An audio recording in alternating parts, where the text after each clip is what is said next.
I apologize, I don't have a bucket to show you, but I do have this, and silver is probably still a drop in this as well as it is in a bucket compared to all the metals that have been mined in 2022, and I'll explain why that's important as we explore.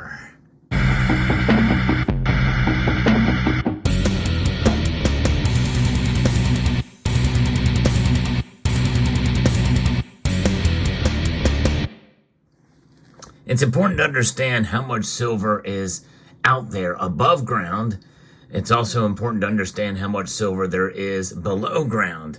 And I brought out a pretty big gun to show you some examples of the types of silver that we see out there. This is a 100-ounce Engelhard bar, and this is going to represent the industrial use of silver. Typically, silver is sold in 1,000-ounce bars as contracts. A small contract is 1,000 ounces and a large contract is 5,000 ounces, and we usually see those traded at the LBMA and COMEX. Many people feel those institutions are corrupt and suppressive to the price of silver because of the institutions involved with them, including banks.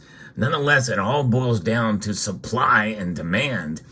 And we've seen conflicting reports on supply and demand in recent months here. And we're going to try to make sense of some of this as we outline, what it means for silver's production and use and demand and how that reflects on price. This little silver cup here represents a use of silver that's really not talked about a whole lot. The use of silver in silverware. Utensils and the like. Believe it or not, there's a lot of demand for that in some of the Asian countries, especially India. And I thought that was quite intriguing. What you see here is a silver bullion coin from the United States of America. This is an American silver eagle, and the most common silver coin out there, although the vast majority of these are produced and consumed or stacked and invested in, if you want to use that term, in the United States of America. Although I think of silver as a stacking as a hedge against economic uncertainty and trying times, which we are in right now. And there's times where silver is kind of manifesting itself in its price action to that end from time to time. But most of silver's price action is as an industrial metal. We want to talk a little bit about all that stuff here in this video. And I'm going to tell you about one other area of silver's demand that is not so much a thing these days, but stay tuned in the video for that as we go through here.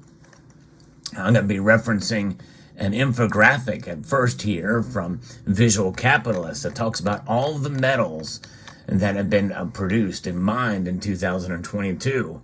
Now, I might post a link to this, you can kind of see, but just to give you an idea, this shows it in graphical form. But when you think about all the industrial metals that have been mined in 2022, that's 105,101,835 tons of all the industrial metals that have been mined in 2022. That's a lot of metal. That's a lot of demand. And you think about 2022 is kind of the year where some of the supply chains and the like were coming back together again. So we can kind of see it as a semi-normal year, even though there are still disruptions even to this day. So we can see where that is. I don't know really how that compares to previous years, but really that's not the point. It's about how much of those metals have been mined as compared to all of the technology and precious metals, of which silver falls in. So the first ratio is when we compare the number I just said before, 185.1 million tons compared to 1.5 million tons, which is 1,500,008 tons for technology and precious metals. That is a massive difference between those two. And the thing is those industrial metals, well, a lot of those are also used in technology. But the amount of technology and precious metals deemed as such is much less. And where does silver fall on that scale? Well, the most common of the technology and precious metals, as outlined here by the United States Geological Survey, Mineral Commodity Summaries in 2023, says that tin is the most common of those at 310,000 tons. And that's a lot less. That's a lot less than many of these other industrial metals out there, like nickel, for instance, is 3.3 million tons. Zirconium, which is 1.4 million tons. There is enough of that metal to group in most of these other metals from the technology and precious metals as noted and categorized by the USGS Mineral Commodity Summaries. So we look at that, and we look at some of these other metals. You go down the list. So what is the next common metal outside of silver? It's niobium. Niobium is most commonly mined, at least in 2022, at 79,000. 79,000, less than a third of tin. Where does silver fall? Silver is far behind niobium at 26,000 tons of silver mined in 2022. Let that sink in. That's a pretty small amount. Very insignificant when you think about that amount of silver that has been mined. Cadmium is slightly more rare, and then the next metal down in between, below cadmium, is gold. Gold at 3.1 thousand tons of gold mined in 2022. But the thing is that even though there's a lot less gold out there, what happens to gold? Most of the gold mined is treasured. It is held. It is not consumed, whereas silver is consumed for the vast majority. And this is why I think this is a great display to show you here. This industrial size bar, 100 ounces, it even looks industrial, even though this is technically a bar that is mined and minted by Engelhard. It is a bar that typically is sold to investors, so to speak. But in reality, those 1,000-ounce bars, so 10 of these together, would equate to an industrial application and use. Most of that silver is used and processed and mined and from, or processed and down and refined from 1,000-ounce bars. So it's kind of intriguing to see that. And so this is what that represents. Only about a quarter, or a little bit above a quarter, of silver that is produced is used for investment purposes, such as you see here and represented by this lone silver eagle that you can see there. So that is quite intriguing to see how those things weigh against each other and how they can affect the price. But when you think about that now, here in 2023, and it's going to continue to become even more versatile, silver is the most widely used versatile metal on the periodic table. No other metal comes even close.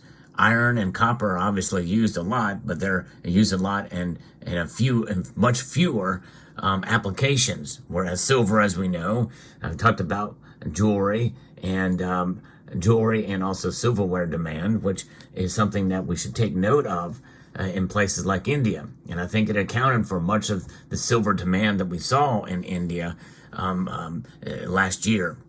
And that is remarkable to think about that, and where it was pretty much unexpected to see that, and that I think helped lead to some of the dwindling stockpiles in the COMEX and the LBMA.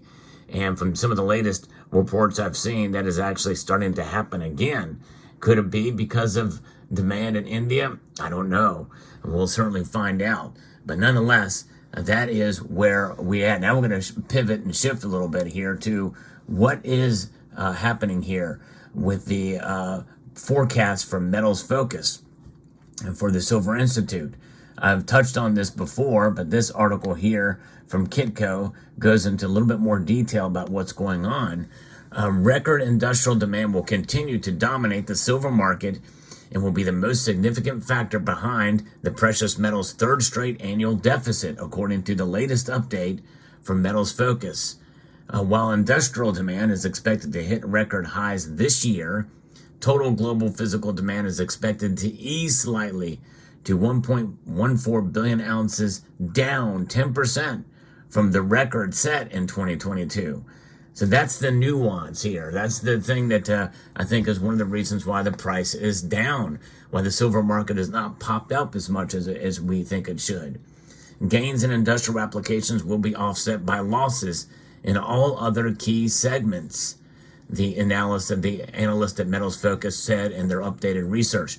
Despite the fall, total demand remains elevated by historic standards, making the 2023 figure the second highest in Metals Focus data series. But we saw what happened in China. The delayed openings really flew in the face of their predictions for 2023. And we're going to end the year with silver still subsided in price. And I think that's largely because of it. Folks, that's natural market forces. That's part of the natural market that I speak of, which is extremely powerful. And I think is a much more powerful force to suppress the price of silver, which, by the way, even the word alone suggests manipulative factors. But nonetheless, you cannot discount the natural market. And I think that's what we're seeing here. And at a grand scale, despite the fall, total demand remains elevated by historic standards, making the 2023 figure the second highest in Metals Focus data series. But there's enough supply to cover it. The silver market's strongest pillar is expected to grow by 8% to record 632 million ounces this year. Key drivers behind this performance include investments in photovoltaics, which is definitely still strong, the power grid and 5G networks, and growth in consumer electronics and rising vehicle output. Now, notice they didn't say EVs, electric vehicles. That industry is now starting to wane. It's pulling back a bit because people are saying that it's really being pushed ahead of its advancements in efficiency. It is not a good deal to get a total electric vehicle. I would never get an electric vehicle if I'm traveling much more than a couple of miles. When I say that, maybe more than 50 miles a day where I can't recharge conveniently. But for overall, and considering the battery technology, we're not there yet. Still, hybrids and electric and ICEs, internal combustion engine vehicles, are still a much better way to go. And I think people are realizing that now, and that's important to understand because that's going to pull back on some of that demand. I think this is why the report is not mentioning electric vehicles in general, because even gasoline-powered vehicles, with the amount of electronics in those, there's still a lot of silver needed in those vehicles as well. Despite record amounts of silver flowing into industrial applications, investor demand remains a critical missing piece of the market. So this is, again, them admitting to that there is a lot of supply hitting the market to meet that demand. And investor demand is a critical missing piece. That's this stacking silver, because that has been pulled back some this year. We've seen that last couple of months until a recent report out of the United States Mint, which is sending us in the other direction. So there's nuance and there's waves, there's ebbs and flows of this information that we're seeing here. Metals Focus noted that physical demand from the investment sector is expected to fall 21% to 263 million ounces, representing a 3-year low. Now let that sink in. This is Metals Focus, and a lot of people feel that their work with the Silver Institute is biased towards silver, but this is something that kind of flies in the face of some of that narrative. I think that's them being honest here. They're expecting it to fall, investment demand to fall, and I think that's intriguing, and that's something we should consider here, which is why some of the silver spot prices have been low. While most markets have seen weaker volumes, losses have been concentrated in India and Germany. In India, record high local prices both deterred new investor purchases and led to profit taking, resulting in a 46% decline, which is huge, by the way. In Germany, investor sentiment was hit hard by the VAT hike and some silver coins at the start of 2023.